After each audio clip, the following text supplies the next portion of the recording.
Hello everyone and thank you for being here. This presentation is meant to be a more in-depth overview of the project that my team and I worked on for our Spring 2021 CSCI 401 class. If you want to skip to specific points in the video, a timeline will be provided in the description to allow you to do so. Our team was comprised of 4 individuals. Each of us had specific roles in the making of this application, from initial user interface prototypes to external research, music production to database design. A lot of extensive work went into creating 3 reliable and enjoyable games in just under 4 months. Many tools and applications were used to create our games. In this video, I'll focus on the ones that were directly related to making the game as you see it. The entire application was programmed, implemented, and built in Unity 3D using Visual Studio. As for the visuals, the entirety of the game was brought to life with the help of Photoshop. Finally, the music was made using the free version of FL Studio. Without further ado, let's take a look at the application. If you contacted us to receive a copy of your game, you should be in the possession of a zip file just like this one. The first thing you want to do is open it, extract it, and save it into a location you'll be able to find later. Once the folder is ready, here are the 5 files you should have. Make sure all 5 of these files are in the same folder as they are required for the application to work properly. For the purpose of this video, we're going to be focusing on this .x application only. So to open it up, just double-click the icon. You'll be presented with a splash screen containing our logo and the Unity logo, which comes by default with the free version of the software. So right away, when opening the application, you're welcomed by this nice and relaxing melody. If piano isn't your thing, the music can always be muted from anywhere within the game by clicking the little sound button right there. The second button allows you to quit the application completely, right there. The main menu is fairly simple and contains 3 buttons, one for each game. We decided to keep a similar design throughout the whole application. Therefore, each of these buttons leads to a menu. That menu contains 5 buttons, a back arrow, a sound button, a new game button, a load game button which opens up 3 slots which can load previously saved games, and a rules button which displays rules for each game. When opening a game of chess, the player is presented with a board and 32 pieces. An arrow on the side indicates which team has the turn, and a menu is available to save your progress or quit the current game. To move a piece, the player must click it and drag the mouse, revealing any legal move available to that piece.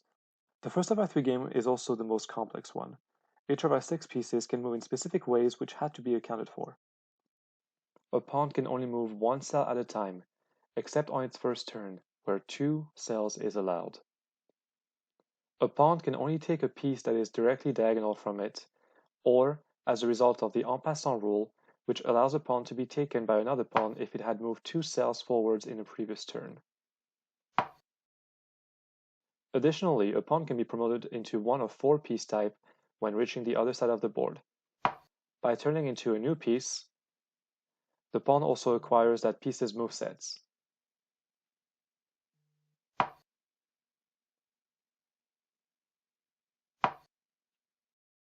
A rook can move vertically and horizontally for as many cells as they want, or until blocked by another piece.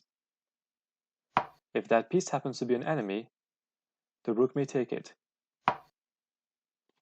A knight can only move to a select amount of cells located 2 cells away, vertically or horizontally, and then 1 cell over to the side. If the cell is occupied by an enemy, the knight may take it. If an ally is present, the move is not available. A bishop can move diagonally for as many cells as they want, or until they reach an ally or an enemy. If an enemy is reached, the bishop may take it.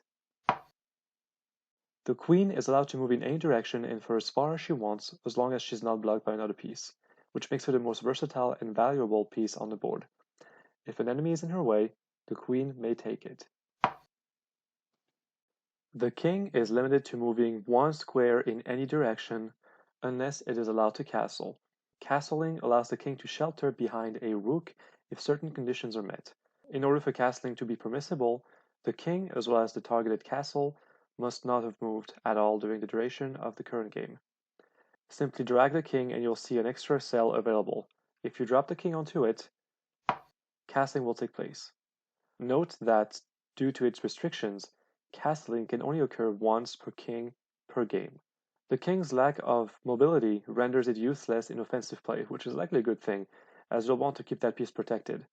If a piece is in direct path to take the king is considered to be in check. At that point, there are only 3 acceptable moves. The king can move out of the way, another piece can block the path, or another piece can take the attacker. If none of those options are available, a checkmate is called, and the game is over. The game uses a series of scans to determine the legality of moves and whether a piece can be displaced. Before a turn begins, both kings scan their surroundings to find out if they are in danger. If they are, then the king is considered in check. When a king is in check, the game will create a list of all possible moves which a piece could take to protect their king. When dragging a piece, the game will determine if any of their legal moves intersects with the list of allowed moves, and if that's the case, then the piece can move. As for the game will do the opposite. The king will scan for any possible move that does not intersect with the threat. If a move is available, the king can move out of the way. If neither of the kings are in check, then the game proceeds to the player's turn. When a piece is moved, multiple scans take place. The first scan will determine, based on each piece's moveset, the legal moves available. A second scan will determine whether moving that piece represents a danger to the king by skipping over it and looking for potential threats. If a threat is found, a third scan occurs which looks at whether the threat can reach the king where the original piece moved. If the king moves, an additional scanner will also scan ahead to find out if any of the possible moves could represent a threat to the king.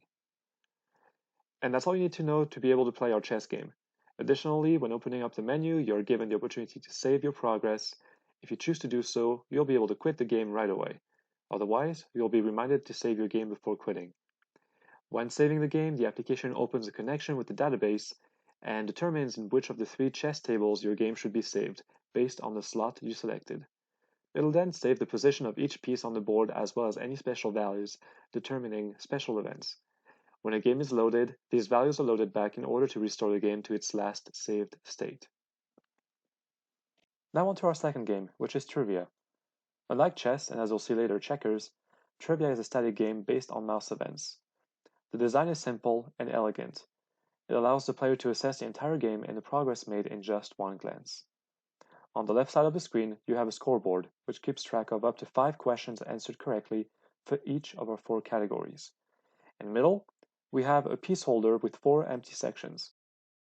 Once you've answered 5 questions correctly in one category, the piece holder will fill in one of its segments with a trivia cheese piece.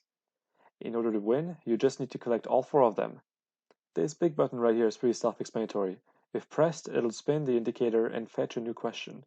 These 4 cards will display possible answers. In order to render the game a bit more fun, we added a highlight effect on the button and a slight movement on the cards to give the player some feedback. This game has 4 different categories, each corresponding to a color, and all in theme with Rick and the computer science field. Yellow represents the history of technology, green is for Rhode Island College related questions, red is for video game questions, and blue corresponds to programming languages. To play, simply press the button. Once the indicator stops, a question pops up, and you are given 4 possible answers. Clicking one wrong answer will give you a visual and audio cue to make it obvious that the selected answer was incorrect. To move on to the next question, simply click the button again. Instead of waiting for the indicator to stop, you can also skip the animation. Once again, you are presented with 4 answers to the question.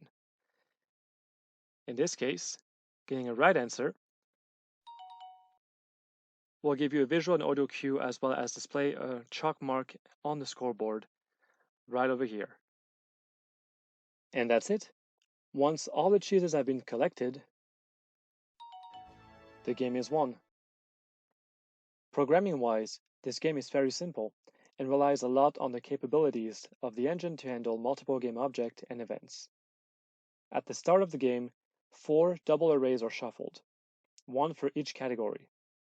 These double arrays will contain the questions and their answers in the order they will appear in the game. An index pointer keeps track of which question each category is on. Once a category reached its end, the double array is shuffled again and the index is reset. To start the game, you must click the spin button. At that point, a coroutine is called. A randomly generated number will determine which category will appear, and the coroutine counts down to that number, slowing down as it gets closer. Clicking the skip button will simply run the coroutine without playing the animation to arrive at the same result. Once the indicator stops, the game determines which indicator is currently active and selects the question at the index in the corresponding category. Once the question is retrieved, the game saves the right answer, which at this point will always be the first one, and then shuffles the answers. When the answers are shuffled, the game compares each answer to the right answer to determine which index holds the right answer. Finally, the answers are displayed onto the card. When a player clicks a card, an index is sent and compared to the right answer. If the indices match, the point is given. Otherwise, it's a wrong answer. For the saving mechanics, in the case of trivia, the database saved all 4 shuffled double arrays in order to ensure an identical game when reloaded. Additionally, the points, current earned cheeses, and the location of each pointer index are also recorded. And that is, in broad strokes, the logic behind the trivia game. Our final game for this application, and my favorite, is the checkers game. Similarly to the chess game, when opening the game you are presented with an 8x8 board. In this case, however, the pieces can only move diagonally towards the opposite side of the board, from one dark cell to another. Just like in real checkers, a player will take the pieces one at a time, and between each take will be offered to end the turn if it is a strategically better move. Pieces can also be promoted to king by reaching the other end of the board. When promoted, a piece adorns a crown. A king is still restricted to diagonal moves, but is now allowed to move up and down the board freely.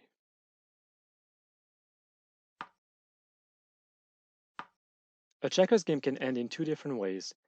If a player runs out of moves, then their opponent wins the game.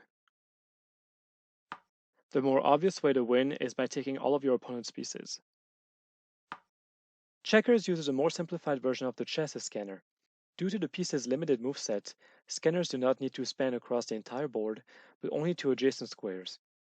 If a square is free, a piece can move to it. If an ally is present, the way is blocked. If an enemy is present, the scanner checks the next space. If the space is free, the enemy is ripe for the taking. If a piece has been taken, the turn is not allowed to end just yet. Another scan is performed to determine if the piece that just moved is in range to take another. If so, the end turn button appears and a move is displayed. Otherwise, the turn ends. And there you have it. Hundreds of hours of work and a whole lot of teamwork has led us to this. Our team is very proud of the work we were able to accomplish in a little less than 4 months, and I know I speak for all of us when I say this journey has been a pleasure. I hope you enjoyed this in-depth look at our project. Thank you again for your interest in Checkmates and our work. We hope you are all well and safe. Have a good rest of your day.